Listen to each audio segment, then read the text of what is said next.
Comedy का एक और चैप्टर लिखने आ दिया है हिमांशु भवनकर फ्रॉम उज्जैन एमपी। आप सबकी भव्य और गरिमामय उपस्थिति को प्रणाम करता हूं। अब शेखर जी आप देखिए, सबसे खूबसूरत सेट पर रोशेल है, लेकिन पिछले कुछ एपिसोड में इन्होंने 2-3 कंटेस्टेंट के जो गाल खींचे, मेरी छाती पे सांप लौटे।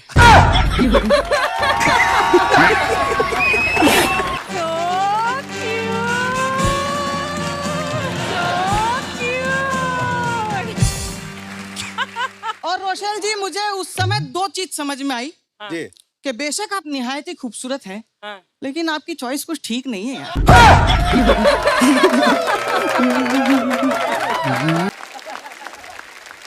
क्या कह रहे हैं? पर भगवान का वरदान है, खूबसूरत लड़कियां टाइम मशीन की तरह होती हैं, जिनको देखकर बुजुर्ग भूतकाल में और युवा भविष्य काल में चले जाते हैं।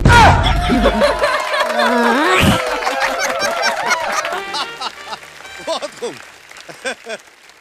तो मित्रों, रहते हैं चैन से, आए हैं उज्जैन से, और हमारे उज्जैन के लोगों की 2 खासियत है। क्या? पहली कि वो आलसी हैं, अच्छा। और दूसरा कि वो बहुत बड़े आलसी हैं। हम इतने बड़े आलसी हैं कि कोई हमको गाली देता है ना, तो हम पलट के जवाब भी नहीं देते। बात तो सही है। मेरे एक आलसी दोस्त से मैंने कहा जामुन खा ले, तुरंत बोला गुठली तेरा बाप थूकेगा।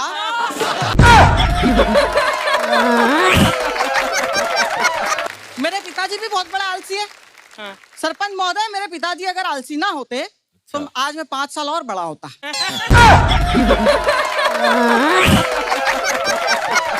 तो शेखर जी, मैं तो कहता हूँ सरकार को आलसियों के लिए कुछ करना चाहिए। क्या? क्योंकि इन्होंने कुछ नहीं किया, और इनके कुछ ना करने से दुनिया की एक सबसे बड़ी समस्या, बढ़ती आबादी।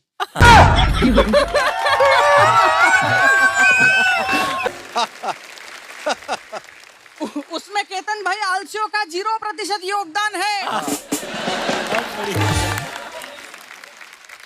हालांकि ये बात अलग है कि कोई उसके वोटर आईडी कार्ड पे कोई फर्जी वोट डाल के चला जाए।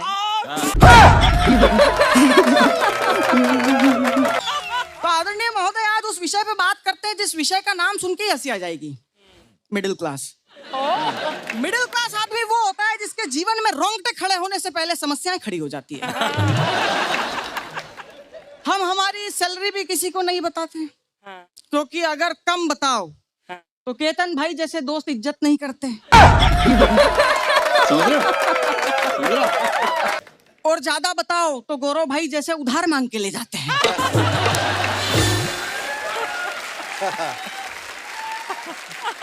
मिडिल क्लास आदमी के घर में 2 चीजें बहुत ज्यादा फटती है, जिसमें दूध सेकंड नंबर पे आता है।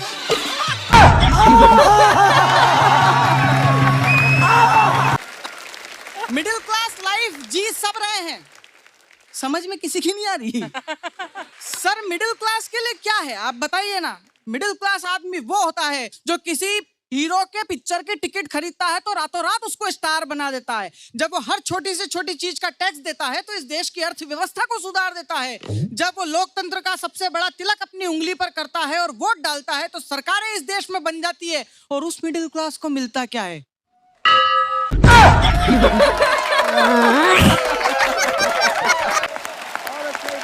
वाह वाह वाह वाह, बहुत बढ़िया, बहुत बढ़िया, बहुत बढ़िया। मिडिल क्लास के बच्चों को आपको कमाना सिखाना नहीं पड़ता, हम बचपन से कमाऊ होते हैं।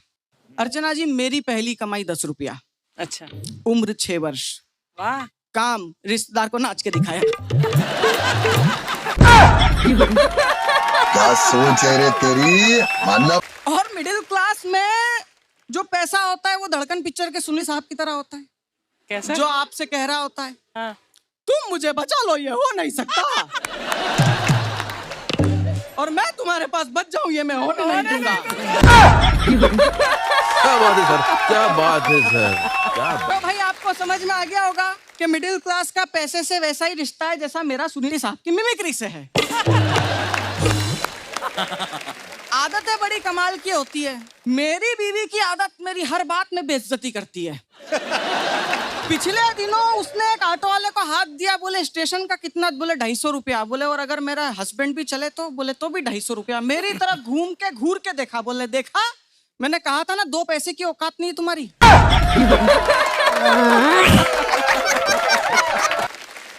वो गंदी गंदी आदतें होती है शेखर जी।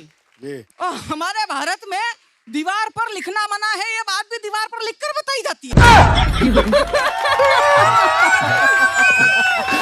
एक शासकीय बैंक में मैंने देखा दीवार पर लिखा हुआ था, कृपया अंगूठा लगा के दीवार से ना पोछे।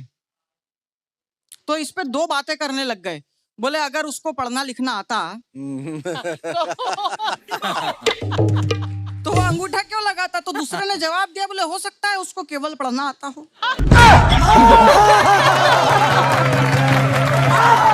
और आप देखो बैंक वालों की आदत, आप सब इस आदत से परिचित हो। आप इनके पास कभी भी चले जाओ, ये एक ही बात कहते हैं, अभी लंच ब्रेक चल रहा है। क्योंकि माल्या साहब लोन चुकाने आए थे। बात तो सही है। उन्होंने लोन स्टेटमेंट मांगा, इसने कहा कि अभी लंच ब्रेक चल रहा है, और वो लंच ब्रेक इतना लंबा चला कि इधर से माल्या साहब लंदन चले गए। अच्छा अर्चना जी, एक बैंक कर्मी की वाइफ ने रात को 12 साढ़े 12 बजे बड़े रोमांटिक मूड में उससे अपील की, और उसने अपनी आदत के अनुसार कह दिया, छोड़ो यार आज सर्वर डाउन है। आधी घंटे तक उसकी वाइफ ने तांडव देखे, फिर आधी घंटे बाद बोले ये बेरुखी और बेवफाई नहीं सहन कर पाऊंगी, अपना सर्वर जल्दी से रीस्टोर कर लो, वरना मैं काउंटर नंबर 4 पर चली जाऊंगी।